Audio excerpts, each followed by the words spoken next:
Hej alle sammen og velkommen til den her video. I dag har jeg min fætter med, som er Isak. Hej. Hej. Og i dag så skal vi lave en challenge, hvor vi kommer og åbne 5 kister i spillet. Og det bliver rigtig sjovt at prøve. Ja, det bliver det så.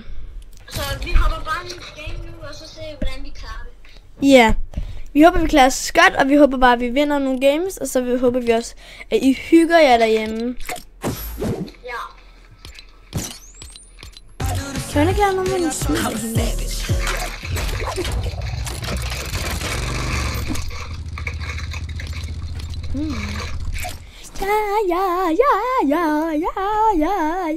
Ja. Loading screen.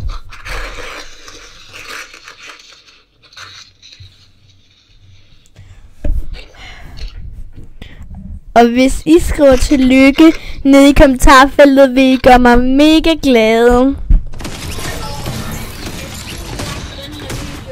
Det vil gøre os så glade. Hvad fanden? Sådan der. Okay. Jeg tænker sådan... Jeg ved, det her er et godt sted. Ja. Kan vi nå det? Skal vi prøve at nå det? Ja, vi prøver, og hvis vi ikke kan, så vil vi bare et andet sted. Hey, vil du komme?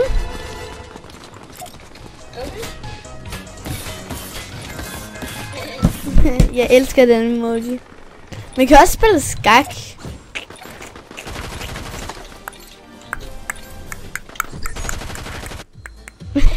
Vi nåede lige præcis nærmest at spille skak. Kan du nå den der? Ja, det tror jeg faktisk godt, jeg kan. Okay, vi tæller den på 3, og så hopper vi. 3, 2, 1, hop!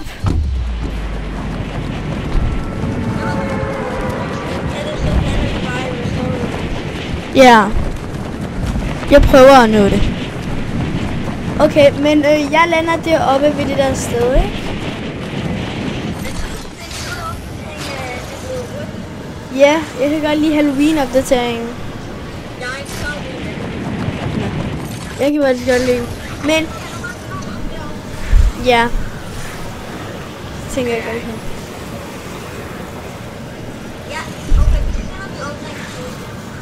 Ja, selvfølgelig. Vi må kun åbne 5 kister. Det er mega let. Men vi prøver at åbne så gode kister som overhovedet muligt. Nej, så ligger der en blå SMG her, den er ikke... Det lyder ikke godt. Nej, der lander en snart nu, så vi skynder os at få en kiste. Okay, syg. Jeg har allerede mega gode guns. Nej, okay, den ene gun er ikke god. Jeg hopper lige ned i den her, fordi der er en, der skyder efter mig. Jeg har åbnet en kiste. Kom, der er loot til dig her. Jeg ved godt, jeg har åbnet 2 kister nu, men jeg har nogle ting til dig. Har du åbnet? Jamen, jeg har ting til dig. Ja, hvor er det? Jeg er derude, hvor posten plejer at være. Bare kom derhen. Okay, du er der. Vent lidt, der er en. Vi går lige hen. Jeg kan ikke gøre noget. Ja, kom. Okay, nu gør jeg da bare lige den her. Okay, tak. Er det fint? Og hvad med den her? Så har vi et big shield hver. Ja. Okay, kan vi godt klare det nu? Ja, jeg skal meget på mit vægthed. Godt. Men nej, det der, det er faktisk min hadegun, men fint. Det er det eneste guns, jeg har. Ja, har du 2. 2? Ja. Ej, jeg slukker helt. Kom, der er en kiste hernede. En god kiste. Må jeg åbne den? Jeg åbner den. Ja, du åbner den selvfølgelig. Men vi deler lootet. Deler vi lootet? Hvor mange? Det kommer an til, hvor mange. Ja. Må jeg få legendary? Ja, du må gerne få lidt. Jeg har bare også de der handsker der. Men det må du gerne, fordi at den her har jeg i legendary.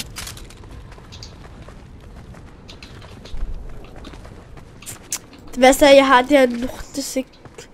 Og det er min yndlingssilikon, men det er virkelig ikke godt på den her gun. Okay, hvor mange kister har vi åbnet nu? Vi har åbnet 3 kister. Okay, vi kan også gemme lidt.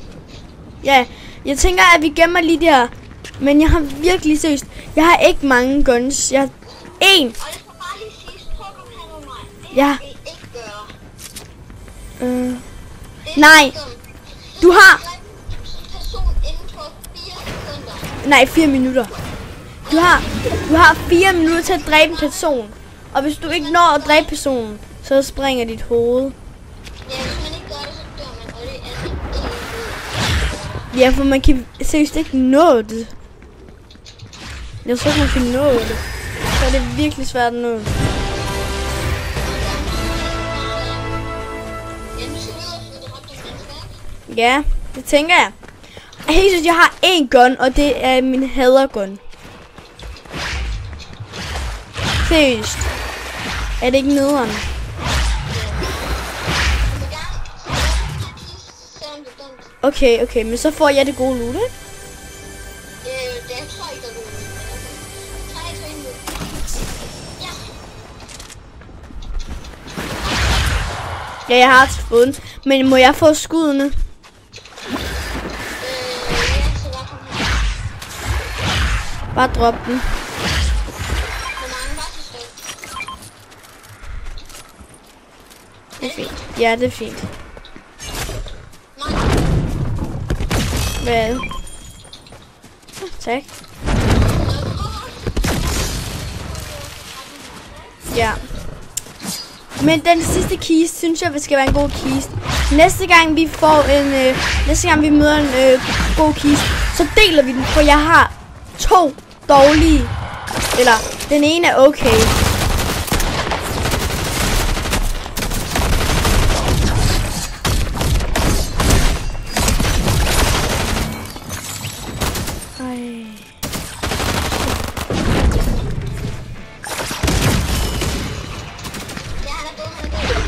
Hvem?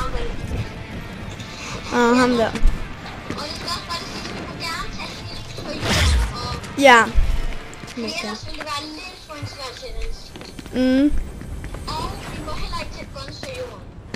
Vi må ikke tage guns for jorden. De er mega nederen. Men man skal jo lave nogle challenges, eller det er ikke sjovt det her. Det er ikke sjovt bare at se på normale spil. Men efter tager vi et normalt spil, så I lige kan se, hvordan vi sådan rigtigt er.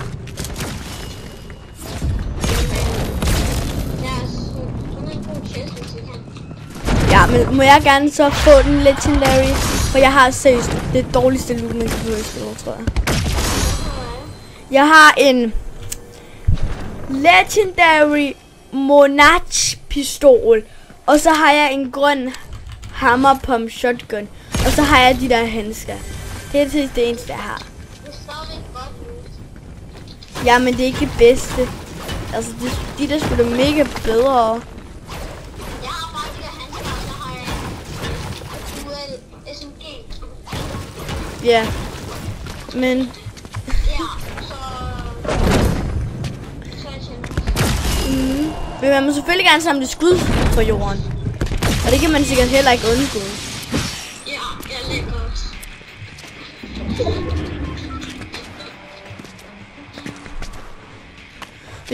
Hvis I kan høre en guitar, så er det bare inden for Isak. Vi ringer. Så... Bare inden for ham. Jeg ved ikke, om jeg bruger det. Ja, han har en guitar, så...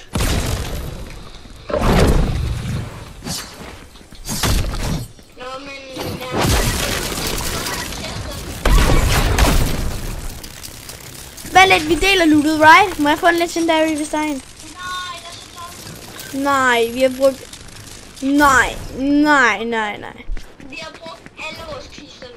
Og vi har kun det her. Vi vinder seriøst ikke. Så er det lige meget, lad os. Nu skal vi bare finde mennesker og prøve at trappe. Og hvis vi vinder, så er det bare sygt. Så synes jeg, I skal rose os i kommentarerne. Og vi roser jer i kommentarerne, hvis I giver os et lille like.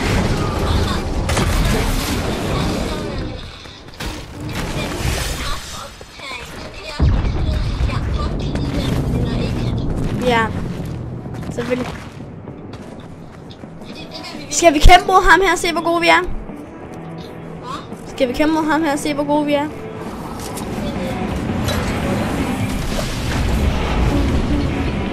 Han er jo stoppet. Jeg kommer! Nu kommer Taiwan til. Han bliver ikke glad, når han ser mig. Nej, jeg ved hvor han er. Hvor er han henne? Jeg er lige så men jeg kan ikke finde. Prøv at lede. Må jeg dræbe ham? Ja, det kan det godt. Jeg skal bare lige løbe.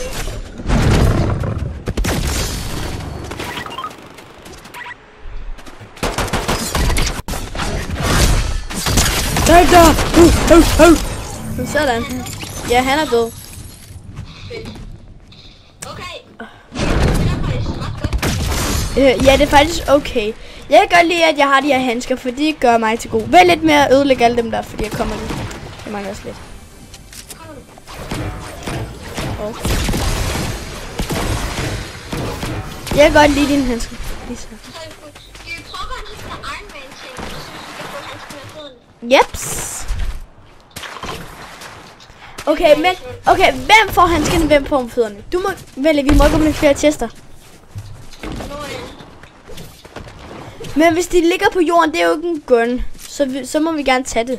Nej, det er øjnene. Okay. Nå, men så kan vi ikke få det. Vi skal lige, det er der i hvert fald. Oh, ja. Nej, det er jo ikke at åbne en chest, det er det jo ikke. Nej, det vil jeg heller ikke sige dig. Tag den. Okay. Men så skal vi tage den i stedet for en gun, skal vi sige det. Ja, ja. Jeg har taget den på den her. Jeg tager den på den her. Ja,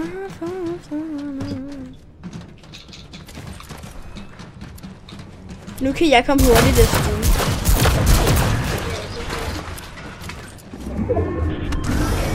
Nej, du tog på mit. Ej.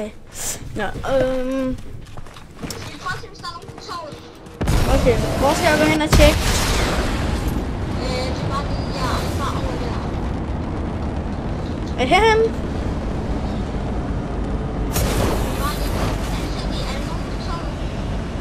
På toget? Nej, jeg kan ikke se nogen. Der er ikke nogen. Kom tilbage eller på den udside. Vi har en god placering til, hvad hedder det, zonen.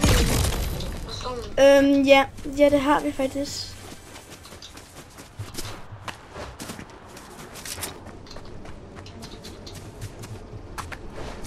Okay, jeg går ind i Nitrodome. Okay. Men jeg skal hvor man fighter, så kan jeg se, Hvis der er nogen mennesker, så skal du vente til jeg kommer. Okay? ja, for det er lidt dårligt at fight mennesker alene. Ja. Så skal du gemme dig, og så kommer jeg, okay? Nej, der er ikke. Nej, hvem? Må jeg lige se, hvad for en det er?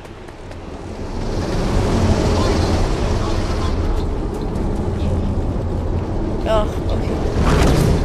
Hvis det der var næste dag, så ville jeg også blive sur. Det kan jeg ikke forstå.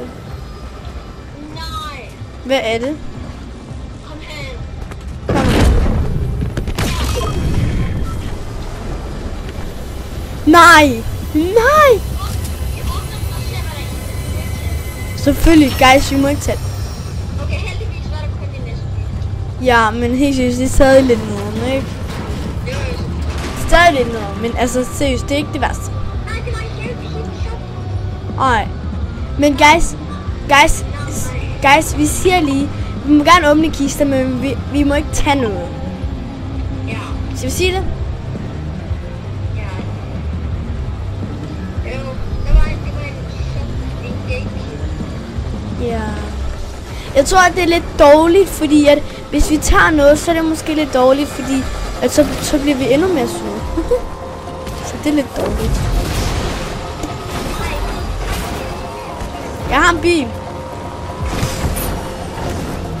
Okay, så du vil ikke køre med den mega store mester? Okay, du vil rive med dig.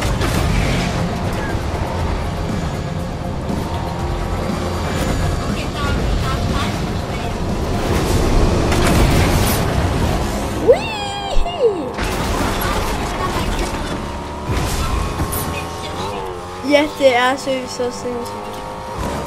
Men det er meget lidt chance, man får. Ja. Den bedste mulighed. Ja.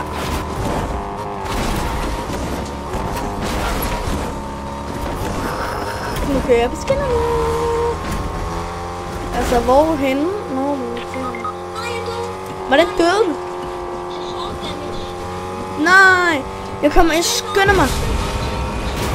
Jeg skynder mig, hvad jeg kan.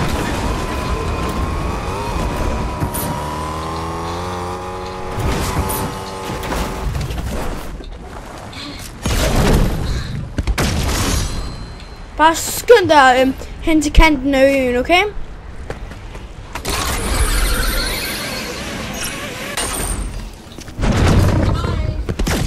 Jeg kommer. Ja. Nej. Jeg har bare godt færdigt.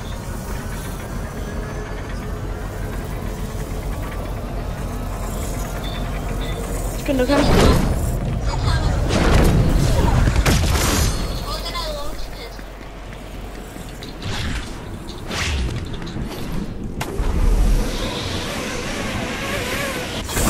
Ja, nu. Jeg har præcis. Nej, du står på øen. Du har ikke meget liv tilbage.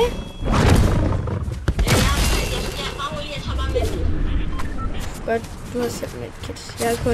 Jeg har kun shield. Altså, jeg har en medkit og en shield. Og så har jeg den der. Okay.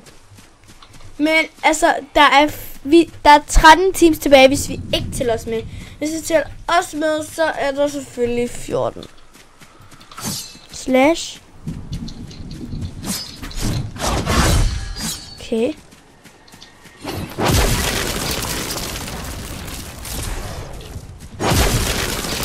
Okay.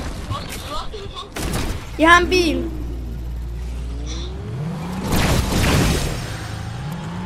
Det ved jeg ikke. Hvor synes du? Sæt en ting. Ej. Hvor synes du, vi skal hen? Men vi skal lige ind. Jeg skal køre lige ind. Vi vil også have nogle mennesker. Vi har virkelig ikke været i fight med så mange. Jamen, jeg synes, du skal komme ind i zonen, fordi Storm er på vej. Nej, jeg har fundet nogle mennesker, der fejler. Okay. Jeg er bange for, at de smutter. Ja, bare lige så øje med dem, så. Jeg tror stadig, det er der, ja. Ja. Okay, jeg har... Okay.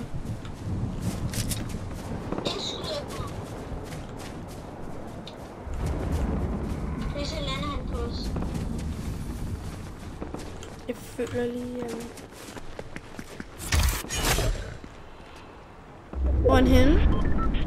Jeg kan se. Hvor er de? De er derhen. Okay. Så jeg flyver hen med min Iron Man for. Nej, ikke gør det bare. Okay, men vi skal lige ind i zonen. Hop ind.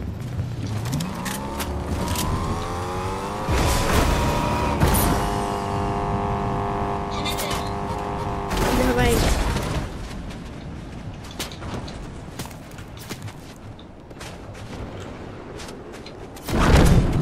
Hvor er den her? Det er virkelig svært at se ham i luften. Han er der på bjerget. Ej. Men nu kommer hans teammate. Vi skal få dem herned. Vent lidt. Er det mand? Der så synes lige et menneskeløb her. Seriøst. Han er sådan set en. Okay, han er ikke her. Jeg ved ikke, hvor det er nogle mennesker.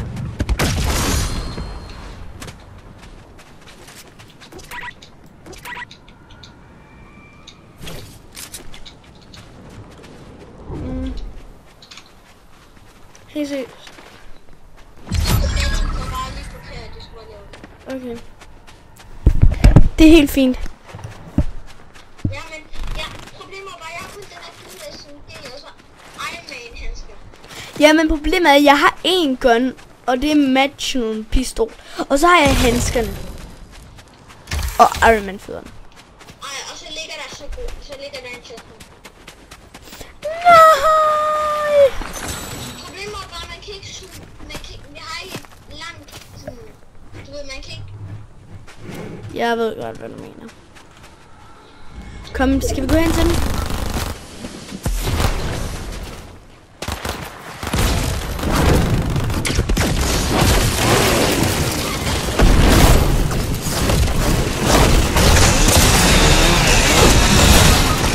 Nej, skynd dig, kom.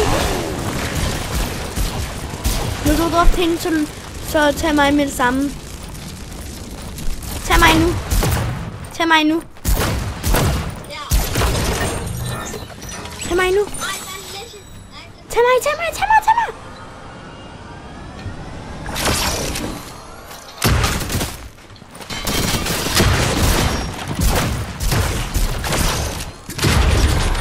Ej, vi kommer på 4. plads. Ja, det er fint. Back. Return to lobby. Skal vi prøve et nyt game, bare helt normalt? Ja. Guys, nu tager vi lige et normalt spil. Ja. Så kan I se, hvor gode vi er. Vi bare trækvise med i den her video. Og så bare husk at smide et like og skriv, hvis I godt kan lide den nye opdatering. Ja. Så vi ses. Ses.